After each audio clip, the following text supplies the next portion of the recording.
Badan Pengawas Pemilu Provinsi DKI Jakarta menggelar acara sosialisasi pengawasan pemilu partisipatif tingkat provinsi berlangsung di Sunlake Hotel Jakarta, Jumat sampai Sabtu, 17-18 Mei 2024. Dalam acara tersebut, Koordinator Divisi Pencegahan dan Partisipasi Masyarakat Bawaslu DKI Jakarta, Bawaslu, mendorong Pilkada 2024 terlaksana dengan damai dengan mengantisipasi isu sara dan ujaran kebencian.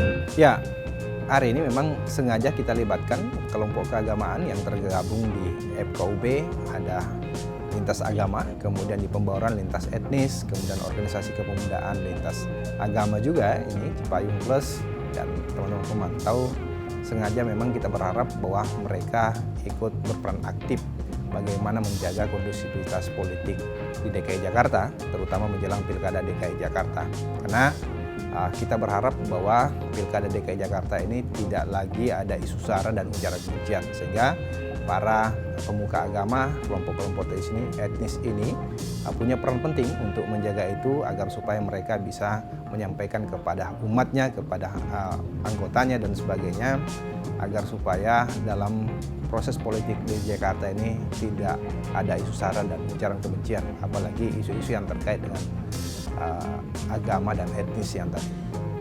Bawaslu juga menyampaikan pentingnya keterlibatan semua elemen masyarakat untuk bersama membantu pengawasan dan memastikan Pilkada DKI Jakarta berlangsung kondusif.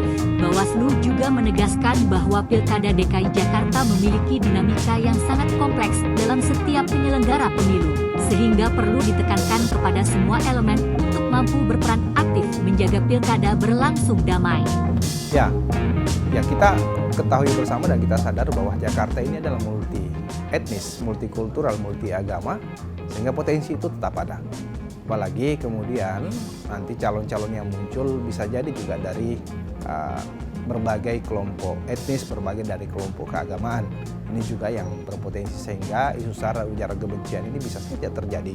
Sehingga hari ini kemudian bagian dari antisipasi agar supaya dari awal kita sudah berdiskusi, kita sudah melakukan mitigasi agar kalau itu terjadi maka kelompok-kelompok keagamaan yang tergabung dalam FKUB ini bisa turun tangan untuk sama-sama mengatasi itu. Di samping itu, Koordinator Penyelesaian Sengketa Bawaslu DKI, Reki Putra Jaya mengatakan momen acara tersebut menjadi ruang menyampaikan bagaimana peran dan posisi dari Bawaslu dalam penanganan konflik pemilu atau pilkada, sehingga publik memahami proses dan alur pelaporan yang bisa dipakai setiap menemukan situasi janggal dalam proses Pilkada 2024, khususnya wilayah DKI Jakarta. Ini lagi-lagi kita pisahkan ya, kalau dalam penyelesaian sengketa proses ini dia mengedepankan formilnya. Jadi sengketa antara peserta dengan KPU DKI. KPU DKI ini akan menerbitkan produk dalam bentuk SK ataupun BA yang itu dapat menjadi objek. Itu menjadi syarat utama. Nah, kalau kemudian ditanya jumlahnya akan lebih banyak atau tidak, saya kira saya belum bisa melihat lebih jauh. Yang jelas ada titik-titik, misalkan di calon perseorangan ini akan terbit BA.